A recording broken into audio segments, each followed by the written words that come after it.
Hello, everyone. If you haven't heard about Anchor, it's the easiest way to make a podcast. Let me explain. Number one, it's totally free. They also have creation tools that allow you to edit your podcast from your phone or your computer. How convenient is that? Anchor will also distribute your podcast for you, so it can be heard on Spotify, Apple Podcast, and many, many more. So, what are you waiting for? You can also make money with no minimum listenership. It's time to get started. Hey guys, how's it going? Today we have a very special guest that will be joining our show. We want to welcome her to the Human Rights Radio Show. We have Dr.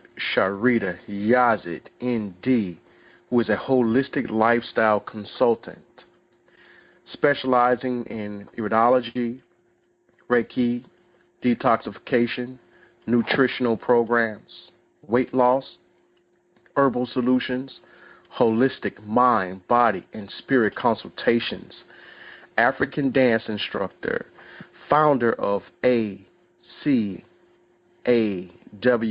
which stands for African Culture and Wellness Festival.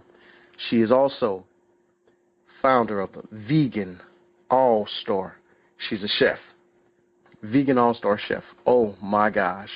You guys are in for an awesome show today. And I am pleased to tell you more about Dr. Sharita, who is a naturopathic doctor from the U.S. and is now residing in Ghana as the CEO of New Body Products of Ghana, originally established in 1976 in Compton, California, U.S. Dr. Sharita has been helping people heal themselves through natural foods, herbal medicine, exercise, and meditation for over 30 years. The body has a physical, mental, and spiritual body, and that all three have to be addressed in order to bring the body back to its whole form. Growing up in her parents, Dr. Paul Goss and Mrs. Alazania Goss, natural food store in a predominantly black community where there is a high risk of hypertension, diabetes, heart disease, and depression.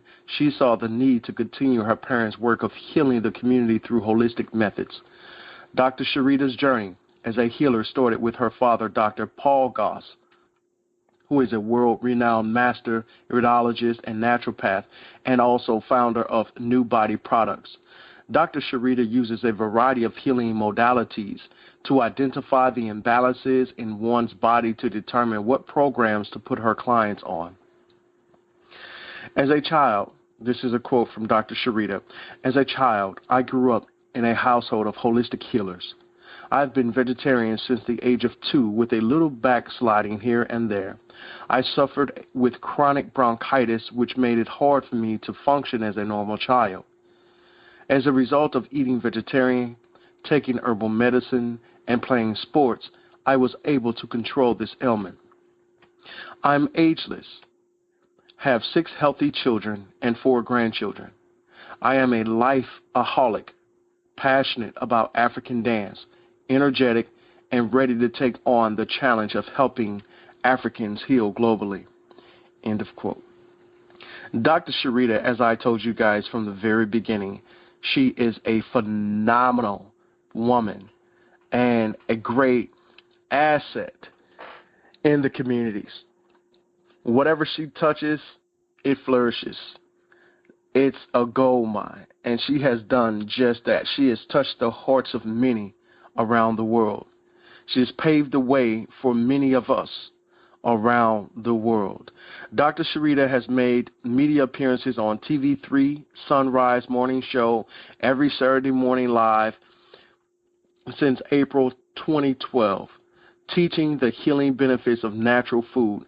Also, special appearances on Live FM, GTV, Skyy TV, Crystal TV, Multi TV, Net2, Radio Gold, Twin City Radio.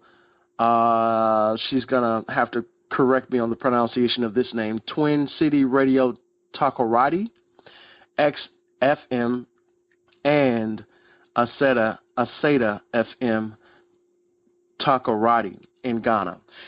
The Carl Nelson Show, WCLK and WRFG in Atlanta, Black Sentinel Los Angeles, LIB Radio, Innerlight Radio in the United States, and now she has appeared on Human Rights Radio. And we are just honored to have Dr. Sharita, who is world-renowned. I just love her energy. I love her spirit, and so will you. Dr. Sharita is hosting a series of holistic wellness classes, starting with vegetarian cooking classes featuring the Vegan All-Stars. This is more than just cooking classes. It is taught by health experts that teach the healing effects of food, information on how to cook to prevent disease and strengthen your immune system, as well as how to cook for people with hypertension, diabetes, heart disease, fibroids, cancer, and more. The participants will also learn the detrimental effects of food. We want to erase the myth that you can't enjoy a meal without meat. And that is so true. For those of you that are interested in reaching Dr. Sharita, for more information on Dr. Sharita, check out New Body Products, or ACAWF, which stands for African Culture and Wellness Festival. You can call her at 0241-453-871 in Ghana, or 770-316-4217 in the U.S. And also her email is Dr. Sharita, that's DRSHARITA @gmail.com, or info@ACAWF.com. Guys, I am so excited to have our beloved sister, friend, Dr. Sharita on the line with us today.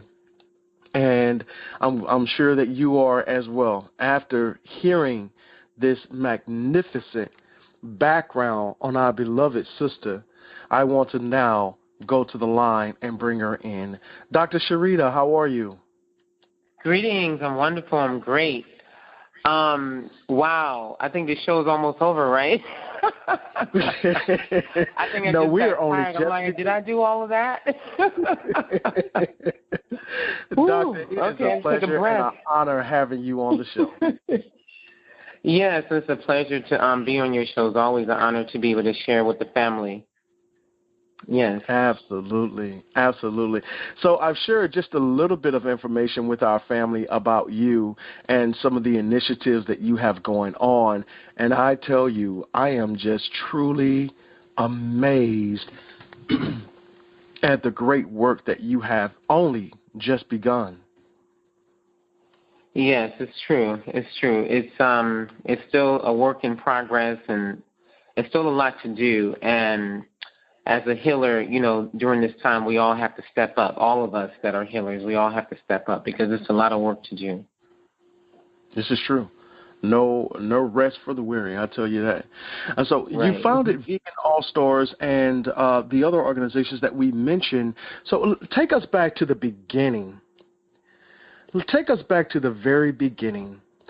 What inspired you to leave America, go to Africa, start businesses, and pretty much just evolve from there? What was the inspiration? Well, I always wanted to come to Africa right out of high school. My parents are Pan-African, and my father has always pushed, you know, that everybody that is African should go back to Africa, should make a visit or go live, or, you know, it was always about Africa, Africa, Africa. You know, all the images in the house, all the, you know, tape recordings, you know, Garveyites, you know, it was just constantly in our heads. We were always in the communities that supported that vision as well.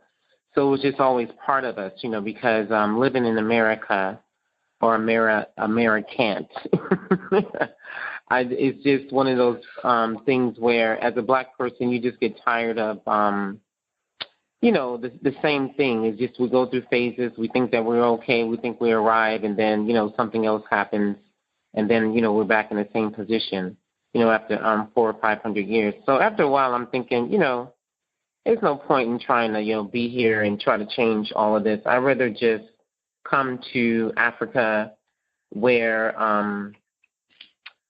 I want to, live free and not have to deal with a lot of the ills that we have in America. So I came first in 2006 after marriage, 6 children, breastfeeding, and all of that. And then I finally had an opportunity to come. And then when I did come, it was like, wow, this is like people describes it to you. My parents had been, people try to tell you about it, but it's like trying to tell a woman who hasn't bared a child what it feels like to be pregnant. I can tell you everything, but you'll never understand until you actually go through the experience. So coming here was an amazing eye-opener for me. It was beyond my imagination. Even though I knew I wanted to be here, it was still more than what I thought it would be. Thought it would be a lot less than what I was received with. I first went to Egypt for like 3 days, and then we came to Ghana. And then I was able to move around. I was with a group of 80 people, the 2020 group out of Philadelphia. And so as I got a chance to move around, there was opportunity to kind of go off the tour, because the tours, show you so much, but then it's kind of hard to see how people are actually living and things like that. So what I did was there was a sister who was ill, that was pregnant, and I had a friend here that lived here that knew what to do for her as far as getting her medicine for malaria in particular. So we were able to kind of come off the tour and then go to her house and then, go into the neighborhoods and, move around, saw the university and, just got a chance to just do something different than you would normally do on a tour. And that's when I said, you know what, I can do this. I can live here. This will be easy for me. I can, I know I don't know everything, but I have people here that's been here for a while, and all I got to do is, make sure my ancestors are close by and that I, be obedient and, listen to the people who have been here for a while. So I said, yeah, I have a 2-year plan to make my move here permanently, and that's exactly what I did. I came back and forth for about 4 or 5 times between 2006 and 2008. And my goal was to be here permanently August 2008, and I missed it by a few months. I got here December 2008 because of different, different obstacles that might have come up, but I was able to come. And when I first came, during that time, I brought it was 7 of us. It was me, 5 of my children, and my mother. And we all came on buddy passes from some friends of ours that only gives their buddy passes to people who are going to Africa. So we were able to come to Ghana for 7 people for less than $3,500 altogether. And we have 4 first-class seats. So that was totally unheard of. And you ain't going to hear about it again because it was just for us. That was amazing. Each ticket was $464. Yeah, so I think we just have to pay the taxes or something like that. So that's when you know the ancestors was like, okay, we're going to open it all the way up. Make it very obvious that you're supposed to be on this journey, to come back home. So that's basically how I got started. And so from there, I've been living here. I think that's 14 years now altogether. I got my citizenship just last year, November 27th, just celebrating our 1-year anniversary. Ooh, yeah, and it's a special. It was a special citizenship. It wasn't just a